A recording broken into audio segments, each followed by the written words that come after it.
नमस्कार, आप देख रहे हैं प्राइम डिबेट। मैं हूं आपके साथ आलोक। मध्य प्रदेश कांग्रेस ने प्रदेश कार्यालय भोपाल में प्रेस कॉन्फ्रेंस का आयोजन किया। प्रेस कॉन्फ्रेंस में पीसीसी चीफ जीतू पटवारी, पूर्व सीएम दिग्विजय सिंह, राज्यसभा सांसद विवेक तनखा, पूर्व केंद्रीय मंत्री अरुण यादव, नेता प्रतिपक्ष उमर सिंगार और महिला कांग्रेस की अध्यक्ष विभा पटेल मौजूद रहीं। इस दौरान कांग्रेस नेताओं ने न्याय पत्र की खूबियां गिनाई। वहीं पीसीसी चीफ जीतू पटवारी ने कहा कि मध्य प्रदेश में कांग्रेस का घोषणा पत्र जारी कर रहे हैं। नए पत्र में कांग्रेस का 5 साल का विजन है। तो नए पत्र में 5 साल का विजन है, ये जीतू पटवारी ने साफ तौर पर कहा। और राहुल गांधी की दोनों यात्राओं में जो बातें राहुल गांधी के सामने लोगों ने रखी, उन मुसीबतों का हल गारंटी पत्र में है। सामाजिक और आर्थिक सुरक्षा का विजन कांग्रेस नए न्याय पत्र में रखा गया है। वहीं इस दौरान राज्यसभा सांसद विवेक तनखा ने संवैधानिक न्याय के वादे गिनवाए और कहा कि यह बड़े दुख की बात है कि भारत की संवैधानिक प्रक्रिया एक तरफ है, किसी को निलंबित कर दिया जाता है, संसद चल नहीं पाती है, विपक्ष के लिए कोई जगह नहीं है। कम से कम 100 दिन पार्लियामेंट चलाने की गारंटी इस घोषणा पत्र में दी गई। साल में कुछ अलग योजनाएं बन गई। ये एक तरह से रोज झांसा देने वाली प्रोसेस थी किसी भी सरकार को। कांग्रेस पार्टी ने इसमें नियम बनाकर फंड कभी कमी ना हो, वो व्यवस्था उसकी बनी रहे, ये एक हमने व्यवस्था की है। मैंने जैसा कहा कि अलग अलग जो हम 5 न्याय, जिसमें से युवा न्याय को मैंने आप सबके सामने बताया है, हमारे सारे नेता अलग अलग ब्रीफ करेंगे। देखिए, कांग्रेस तो पहले अपने नेताओं के साथ न्याय कर ले। जिस प्रकार से पूरे देश के अंदर भगदड़ मची हुई है कांग्रेस के अंदर, तो कांग्रेस के शीर्षस्थ नेताओं को न्याय करना चाहिए अपने कार्यकर्ताओं के साथ में। और जिस प्रकार से कांग्रेस अपनी बात कह रही है, ये झूठ का पुलिंदा है इनका न्याय पत्र। जिस प्रकार से देखिए, आपको कहाँ नदी, अमेरिका की नदी लेके आ जाते हो। आज आपको तो ये क्षमा याचना करनी चाहिए थी। थाईलैंड का क्लाइमेट चेंज का फोटो है, इन सबको बदलना चाहिए घोषणा पत्र में। आप कहाँ के फोटो ले आए हो? कांग्रेस को क्षमा याचना भी करनी चाहिए। और दूसरी बात, अगर न्याय की बात, तो आपकी 57 साल तक सरकार रही देश के अंदर, और विशुद्ध रूप से कांग्रेस की सरकार रही 57 साल तक, लेकिन आपने क्या न्याय किया? आपने कुछ नहीं किया। आप सिर्फ और सिर्फ अन्याय करना चाहते हो, देश को बांटना चाहते हो। आप देखिए, कहीं भारत को उत्तर दक्षिण के नाम पर बांटना चाहते हो। आपका सांसद है बेंगलोर से, वो क्या कहते हैं, जो कि भारत को अलग कर देना चाहिए, वो दक्षिण भारत को अलग देश बना देना चाहिए। कांग्रेस ने क्या कार्रवाई की ऐसे सांसदों पर? या कर्नाटक की विधानसभा में पाकिस्तान जिंदाबाद के नारे लग गए। अभी अभी राज्यसभा चुनाव हुआ है, उसका नाम जो उसके प्रत्याशी थे कांग्रेस के, उनके साथ में कांग्रेस के नेताओं ने लगाए। तो कांग्रेस को स्पष्ट करना होगा, अपने नेताओं को, अपने कार्यकर्ताओं को न्याय दे पहले।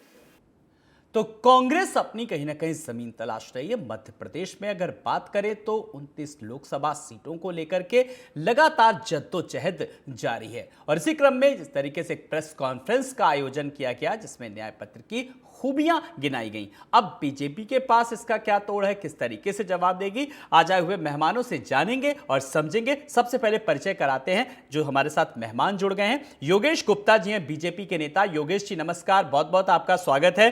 अमित तावरे जी हैं, कांग्रेस के प्रवक्ता। अमित तावरे जी नमस्कार, बहुत बहुत स्वागत है। डॉक्टर सत्यप्रकाश शर्मा जी हैं, वरिष्ठ पत्रकार।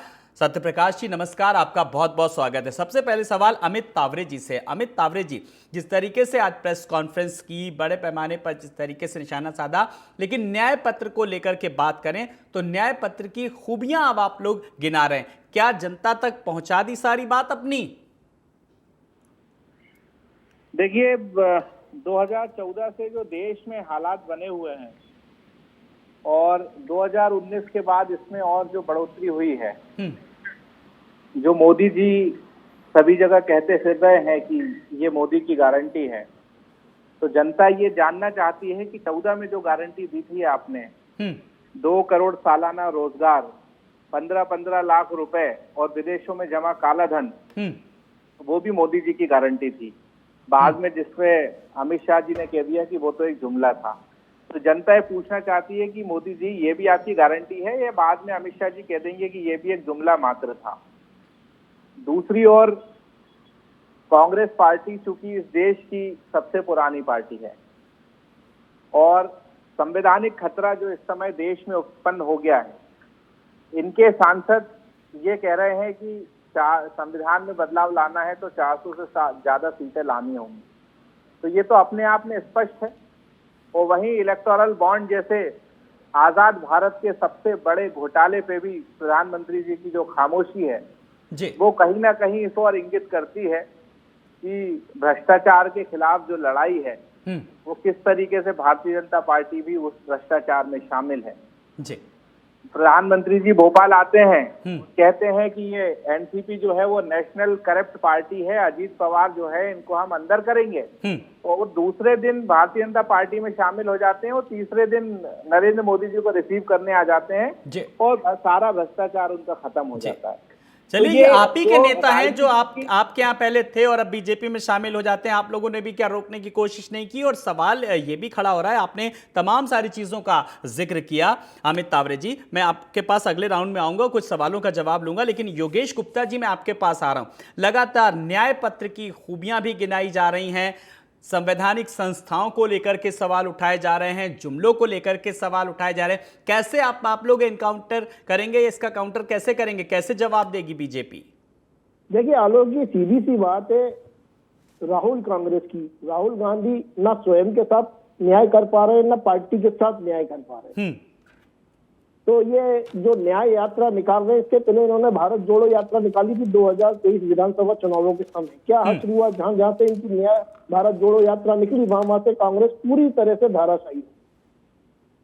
कहने का तात्पर्य यह है आलोक जी कि कांग्रेस पार्टी ने अपने 55-60 सालों के शासन में हमेशा से महिलाओं का, किसानों का, युवाओं का और अल्पसंख्यकों का शोषण किया।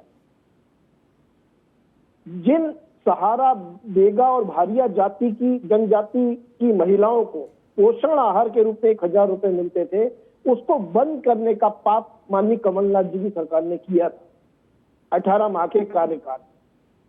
कांग्रेस पार्टी महिला सम्मान की बात करती है, इनके जो 5 वादे हैं आज के छलावा पत्र के, उसमें महिला उत्थान, महिलाओं को उत्थान करने की बात करने वाली कांग्रेस पार्टी देखिए महिलाओं के साथ किस प्रकार अन्याय कर रही है। 29 लोकसभा सीट में से केवल एक महिला प्रत्याशी नीलम मिश्रा रीवा, वहीं दूसरी तरफ भारतीय जनता पार्टी ने 6 महिला प्रत्याशियों को साथ। आदिवासियों के हित की बात करती है ये कांग्रेस पार्टी। कल ही आदिवासी यूथ कांग्रेस के अध्यक्ष विक्रांत भूरिया जी अच्छा खासा काम कर रहे थे, उनको किस अपमानजनक तरीके से पद मुक्त स्वयं राहुल गांधी ने किया। तो कथनी और करनी में कांग्रेस पार्टी, चलिए, यानी कि बीजेपी है वो काम कर रही है, उसका ये दावा है और ये वादा है। मैं वरिष्ठ पत्रकार डॉक्टर सत्यप्रकाश शर्मा जी अपनी बात पूरी करिए जल्दी। युवाओं की बात करी इन्होंने तीसरे नंबर पे। तो युवा स्वाभिमान योजना के माध्यम से 2018 में मध्य प्रदेश के युवाओं को किस प्रकार कमलनाथ सरकार ने चला था, वो भी मध्य प्रदेश का युवा भूला नहीं है। युवा स्वाभिमान योजना के अंतर्गत 4000 रुपए प्रतिमाह स्टाइपेंड देने की बात करी थी। कितने युवाओं को कमलनाथ जी ने 4000 रुपए प्रतिमाह स्टाइपेंड दिया? बल्कि चलिए, और इसका जनता जवाब भी दे चुकी विधानसभा चुनाव में। एक मिनट, किसानों की बात करें। किसान कर्ज माफी के नाम पर कमलनाथ जी ने मध्य प्रदेश के भोले वाले किसानों को नीले पीले हरे पन्नों में उलझाया, उनको डिफॉल्टर बनाया। 2.5 करोड़ से ज्यादा किसान डिफॉल्टर हुए। माननीय शिवराज जी ने अपनी सरकार के तहत उनको 0% ब्याज मुक्त ऋण उपलब्ध कराया, तब जाके हमारा किसान आत्मनिर्भरता की ओर अग्रसर। चलिए योगेश जी मैं आपके पास आऊंगा। जी योगेश जी मैं आपके पास अगले राउंड में आऊंगा। वरिष्ठ पत्रकार सत्यप्रकाश जी का वर्जन मुझे लेना है। सत्यप्रकाश जी, लगातार एक तरफ न्याय की बात की जा रही है, दूसरी तरफ गारंटी की बात चल रही है, इस बीच जमीनी हकीकत क्या है, जमीन पर क्या कुछ चल रहा है? देखिए आलोक जी, कांग्रेस नेता राहुल गांधी ने 2 रैली, भारत जोड़ो यात्रा और दूसरा भारत जोड़ो न्याय यात्रा के दौरान जिन मुद्दों को उठाया या जिन चीजों पर उनका फोकस रहा है, वो कहीं ना कहीं उनके इस मैनिफेस्टो में दिखते हैं। कहने का तात्पर्य यह है कि कांग्रेस का जो मैनिफेस्टो है उसमें उन्होंने पूरे देश की जो यात्रा की, उस यात्रा के दौरान जो चीजें देखी उनको उन्होंने लाए और 5 पिलर्स ऑफ जस्टिस, ये कहीं ना कहीं इस मैनिफेस्टो में दिखता है और 3 चीजों का फोकस किया है, यानी 3 Ws, work, wealth and welfare. मेरा कहने का तात्पर्य है कि कांग्रेस जो घोषणा पत्र लाई उसका फोकस न्याय पर है, चाहे विभिन्न वर्ग हों। उनका ये मानना है कि नरेंद्र मोदी लेड गवर्नमेंट में न्याय लोगों को नहीं मिला, या ये कहे उनका ये कहना है कि कॉन्स्टिट्यूशन और डेमोक्रेसी पर बड़ा आघात इस दौरान हुआ है। लेकिन एक बड़ा सवाल आता है जी जी, पिछले आपने विधानसभा चुनाव मध्य प्रदेश के, छत्तीसगढ़ के, राजस्थान के देखे होंगे। आप मध्य प्रदेश में चूंकि डिबेट कर रहे हैं तो मध्य प्रदेश का ही मैं उदाहरण लेता हूं।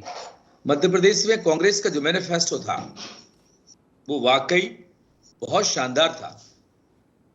अगर कंपेयर किया जाए तो भारतीय जनता पार्टी से कम नहीं था, लेकिन कांग्रेस संगठन की कमजोरी के कारण उन चीजों को पब्लिक तक नहीं पहुंचाए, ओवर कॉन्फिडेंस में रहे। रिजल्ट क्या मिला कि भारतीय जनता पार्टी उतनी ही स्ट्रांग होती गई संगठनात्मक रूप से, और उसने मध्य प्रदेश में 163 सीट्स जीती।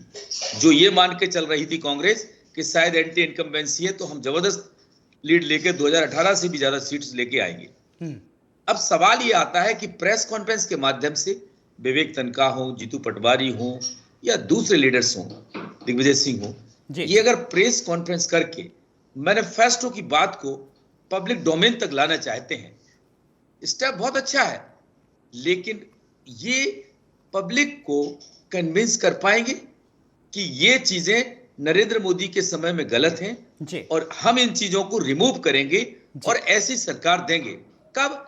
जब नरेंद्र मोदी की गारंटी पर लगातार 2 बार देश की जनता भरोसा कर चुकी है। बिल्कुल, ये बात आपने कहा। जी जी सर, मैं आपके पास आऊंगा। मैं एक बार अमित जी आपके पास आ रहा हूं। जैसे कि वरिष्ठ पत्रकार ने भी कहा, और बड़ी बात यह है कि ये चीजें आप जनता तक कितना पहुंचा पाएंगे, और बीजेपी भी लगातार सवाल उठा रही है इस बात को लेकर के कि जब आप न्याय की बात करें, आप अपने कार्यकर्ताओं और अपनी पार्टी के साथ पहले न्याय करिए, फिर आप जनता को न्याय दिला पाएंगे। इस सवाल का जवाब मैं चाहूंगा आपसे। देखिए, जनता तक बात जो भी पहुंचाएंगे, कितनी पहुंचाएंगे, ये समय बताएगा। लेकिन मैं एक विश्वास आपके चैनल से दिलाना चाहता हूं कि हम जो भी बात पहुंचाएंगे वो एकदम सच बात पहुंचाएंगे। हम प्रधानमंत्री नरेंद्र मोदी की तरह झूठी बात नहीं पहुंचाएंगे। मैं आपको उसका एक प्रमाण देता हूं। आज पूरी विदेश में जो है वो भारत की प्रतिष्ठा दांव पर लगा दी है। एक विज्ञापन चल रहा है जिसमें विज्ञापन में एक हमारी बहन बोलती है कि मम्मी पापा, मोदी जी ने जो है वो रूस और यूक्रेन का युद्ध रुकवा दिया, फिर हमको बाहर निकाला। जबकि यूक्रेन और रशिया के विदेश मंत्रालय के प्रवक्ता ने इसका खंडन किया है कि कहीं कोई युद्ध नहीं रुका और ना ही मोदी जी ने रुकवाया है। तो इस तरीके के झूठे विज्ञापन लगाकर जो है वो देश की जनता को बरगलाना, हम कम से कम इस बात में विश्वास नहीं रखते। और मोदी जी बात करते हैं, अभी मेरे भाई बात कर रहे थे गुप्ता जी, कि महिलाओं का सम्मान। अरे, प्रधानमंत्री निवास से कुछ किलोमीटर की दूरी पर हमारी महिला पहलवान महीनों बैठी रही। नरेंद्र मोदी जी ने उनकी बात तक नहीं सुनी, ना अपने सांसद के खिलाफ कोई कार्रवाई करी। ये पूरे देश ने नहीं, पूरी दुनिया ने देखा है जी। और अच्छा अमित जी, एक बात बताइए, पूरे आप देश दुनिया की बात कर रहे हैं, लेकिन हम थोड़ा सा पहले बस जाते हैं। 4 महीने पहले विधानसभा चुनाव में भी कुछ ऐसे ही दावे, कुछ ऐसे ही वादों के बीच आप उतरे थे। क्या कारण रहा कि आप जनता तक अपनी बात क्या नहीं पहुंचा पाए? क्या उस पर कितना आप मंथन कर रहे हैं? इस देश की जनता ने बड़े गर्व के साथ कहना चाहूंगा कि 57 साल तक जी भारतीय जनता पार्टी, जब जनसंघ की बात करें, जनता पार्टी की बात करें, भारतीय जनता पार्टी की बात करें, एक लंबे समय तक जनता ने इनको नकारा है ना। तो इस बात का हमको गर्व है कि हमको बहुत लंबे समय तक मौका दिया। आपको इनसे पूछना चाहिए, अभी तो इनको 10 साल ही हुए हैं सरकार में आए हुए। चलिए, फिलहाल अभी तो जनता ने स्वीकारा है। चलिए ठीक है, जल्दी से, समय बहुत कम है। मैं योगेश गुप्ता जी आपके पास आ रहा हूं। देखिए, बात नकारने और स्वीकारने की नहीं, आप जनता के, आप जनहित से जुड़े मुद्दों को लेकर के जा रहे हैं। सीधी सी बात है, जनता आपको स्वीकार कर रही है। आपकी टिप्पणी चाहेंगे योगेश जी? देखिए, राहुल गांधी जी, जो राहुल कांग्रेस है वर्तमान में, क्योंकि ये पुरानी कांग्रेस तो बची नहीं है। पुरानी कांग्रेस का एक टैगलाइन हुआ करती थी स्वर्गीय प्रधानमंत्री इंदिरा जी के समय में कि जात पर ना बात, पात पर मोहर लगेगी हाथ पर। आज राहुल गांधी जी जातिगत जनगणना के आधार पर इस देश को यथासंभव बांटने की कोशिश कर रहे हैं। कहने का तात्पर्य यह है कि वर्ग संघर्ष कराना चाहते हैं, एनी हाउ सत्ता की कुर्सी चाह रहे हैं, डिवाइड एंड रूल की पॉलिटिक्स राहुल गांधी जी कर रहे हैं। इनको जनता से जुड़े हुए मुद्दों से कोई अटैचमेंट नहीं है। और वहीं दूसरी तरफ माननीय मोदी जी लगातार माता बहनों की दशा सुधार रहे हैं। हमने मध्य प्रदेश में लाडली बहना योजना के माध्यम से 1,29,00,000 बहनों के खातों में 4,758 रुपए की राशि विगत 3 माह में डाली है। उज्ज्वला गैस योजना के अंतर्गत हमने 248 करोड़ रुपए 45 लाख बहनों के खातों में डाले हैं। 11 करोड़ से ज्यादा घरों में हमने नलों के माध्यम से जल पहुंचाया है, शुद्ध पेयजल, जो कांग्रेस कभी 60-70 सालों में नहीं पहुंचा पाई है। ट्रिपल तलाक के माध्यम से हमने मुस्लिम बहनों का उत्थान किया है। तो ये महिला उत्थान की जो बात माननीय मोदी जी कहते हैं वो करके भी दिखाते हैं, यही मोदी गारंटी है। और मोदी जी ने देश और विदेश में जहां एक तरफ भारत का गौरव बढ़ाया है, मान बढ़ाया है, आज बिना भारत की दखलंदाजी के वैश्विक स्तर पर कोई निर्णय नहीं किए जाते। तो निश्चित रूप से पिछले 10 वर्षों में जो मोदी जी का कार्यकाल है उसमें भारत की जो उन्नति, जो प्रगति हुई है, उसको रेशो ऑफ परसेंटेज में अगर आप देखेंगे तो कांग्रेस के 60 साल बनाम मोदी जी के 10 साल, यानी कि जो काम किए हैं उन्हीं काम के दम पर पे बीजेपी जनता के बीच एक बार फिर जा रही है लोकसभा चुनाव में मध्य प्रदेश के। सत्य प्रकाश जी, आज प्रेस कॉन्फ्रेंस में कई ऐसी चीजें जिस तरीके से निकल करके आई, तो तमाम चाहे न्यायिक प्रक्रिया को लेकर के, ट्रांसपेरेंसी को लेकर के विवेक तनखा ने सवाल उठाए। इस पर भी मैं आपका एक वर्जन चाहूंगा। देखिए, अपोजिशन पार्टी है जी, उसका धर्म होता है कि वो चुनाव में अपना 5 ईयर प्लान का विजन लेके जाए। एक दूसरा, जो रूलिंग पार्टी है या वो सरकार है, उस सरकार की कमियों को भी लेकर जाए। तो आज जो प्रेस कॉन्फ्रेंस कांग्रेस ने की है वो उस पूरी एक सिस्टम की झलक उसमें दिखती है। साथ ही रूलिंग पार्टी का भी धर्म बनता है कि उसने 5 साल में जो कुछ किया है उसके आधार पर चुनाव लड़े। ये नहीं कहे, कहीं ना कहीं कांग्रेस इस मुद्दे को भी उठाती है और ये भी पब्लिक में बात जाती है कि भारतीय जनता पार्टी के द्वारा एक बात कही जाती है कि अपने कार्यकाल की बात कम, पुराने अपोजिशन पार्टीज के जो कार्यकाल रहे हैं उन पर फोकस रहता है। देखिए, जो गुजर गया है भले ही वो इतिहास है, इतिहास भी आगे बढ़ाने का काम करता है, लेकिन एक निश्चित बात है कि रूलिंग पार्टी में इस समय नरेंद्र मोदी की जो गारंटी है वो क्या मतलब है? उसका मतलब ही है कि वो अपना रिपोर्ट कार्ड लेके पब्लिक के सामने गए हैं, यानी कि हमने जो काम किया है वो गारंटी है। कहते हैं कि गारंटीज पर गारंटी, मोदी की गारंटी। तो मोदी की गारंटी यानी कि मोदी ने जो कहा है वो करके दिखाया है। शायद इस नारे से यही साफ होता है जी। तो उन गारंटीज पर पब्लिक कितना भरोसा कर रही है कि उसने अपने जो प्रॉमिस किए ड्यूरिंग द 10 इयर्स उनको कितना फुलफिल किया है, ये कहीं ना कहीं मोदी की गारंटी पर डिपेंड करेगा, जैसा वो कह रहे हैं, या पब्लिक उस पर कितना भरोसा करती है। देखिए, मध्य प्रदेश की कई सीट्स तक इस बार के चुनाव में 2019 से भी कुछ ऐसे हालात दिखते हैं कि कांग्रेस ने कुछ ऐसे कैंडिडेट लाए हैं जिसके कारण भारतीय जनता पार्टी के कई कैंडिडेट फाइट में दिख रहे हैं। जी, बिल्कुल, मुकाबला बेहद जिस तरीके से दिलचस्प है। योगेश जी, कुल मिलाकर के सिस्टम पर भी सवाल उठे हैं, जरा इस पर मैं आपकी भी एक प्रतिक्रिया चाहूंगा जरा। देखिए, माननीय मोदी जी ने अपने कार्यकाल में ये गारंटी दी थी कि मुझे देश के खजाने का चौकीदार बना दो, किसी भी लुटेरे का हाथ खजाने पर नहीं पड़ने दूंगा। तो मोदी गारंटी के अनुरूप पिछले 10 वर्षों में भ्रष्टाचार का एक सिंगल आरोप भी भारतीय जनता पार्टी शासित सरकार या उनके मंत्रियों के ऊपर कांग्रेस पार्टी आज दिनांक तक नहीं लगा पाई। तो भ्रष्टाचार मुक्त भारत, ये मोदी जी की गारंटी थी। और देश को नहीं झुकने दूंगा। तो वैश्विक स्तर पर आज भारत का बढ़ता हुआ गौरव और भारत की सुदृढ़ सुरक्षा, ये मोदी जी की गारंटी है। महिलाओं, किसानों का उत्थान, किसान सम्मान निधि के माध्यम से आत्मनिर्भर होता हुआ हमारा किसान 25 करोड़ गरीबों को हमने गरीबी की रेखा से पिछले 10 वर्षों में बाहर निकाला, ये मोदी जी की गारंटी है। स्वच्छ पेयजल योजना के माध्यम से घर घर में नल के द्वारा जल पहुंचाया।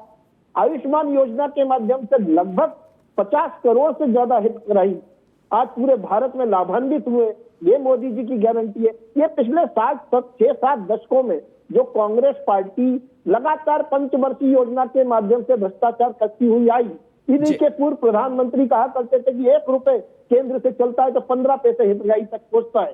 तो भ्रष्टाचार की कलई तो स्वयं राजीव गांधी जी ने खोली थी। उस भ्रष्टाचार को खत्म करने की अगर कवायद किसी ने करी है तो निश्चित रूप से प्रधानमंत्री नरेंद्र मोदी जी इसके सीधे सीधे वो है प्रेरणा के स्रोत। और भारत की जनता ये भली भांति देख रही है। बिल्कुल। और इस चुनाव में अब कितना फायदा मिलेगा? 370 खत्म करने की बात करी थी देश और प्रदेश की जनता से। हमने वरिष्ठ पत्रकार सत्यप्रकाश जी, अब लगातार जिस तरीके से मोदी की गारंटी जनता यकीन करे, या फिर विधानसभा चुनाव में इसकी बानगी देख चुकी है, और या फिर अगर बात करें तो जिस तरीके से न्याय पत्र की खूबियां हैं, क्योंकि इससे पहले राहुल गांधी लगातार भारत जोड़ो न्याय यात्रा के जरिए भी एक संदेशा देने की कोशिश कर चुके हैं।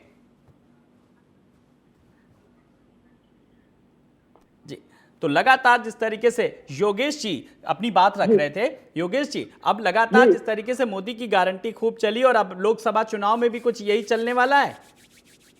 निश्चित रूप से लोकसभा चुनाव में भी यही चलेगा। देखिए प्रभु श्री राम लला के प्राण प्रतिष्ठा के कार्यक्रम का बहिष्कार कांग्रेस करती है। विभिन्न वर्गों और समाज को जातिगत जनगणना के आधार पर बांटने की कोशिश कांग्रेस करती है। देश की गरिमा को विदेशों में तार-तार करने की कोशिश कांग्रेस करती है। संवैधानिक संस्थाओं पर आक्षेप लगाने की कोशिश हमेशा कांग्रेस करती है। गांधी परिवार के पोषण की बात हमेशा कांग्रेस करती है। और तुष्टीकरण और मुस्लिम लीग से संबंध ये जो इनका आज चला हुआ पत्र सामने आया है, ये निश्चित रूप से भारत की जनता और प्रदेश की जनता देख रही है। और माननीय मोदी जी के नेतृत्व में हमारा भारत प्रगति की ओर अग्रसर है, आत्मनिर्भरता की ओर अग्रसर है। निश्चित रूप से माननीय मोदी जी तीसरी बार पुनः प्रधानमंत्री बनेंगे और अब की बार 400 जी। तो कुल मिलाकर के फिलहाल अब 29 की 29 सीटें लग रहा है बीजेपी की भाले में आ रही क्या योगेश जी? क्योंकि आपके पास गिनाने के लिए, बताने के लिए बहुत कुछ है।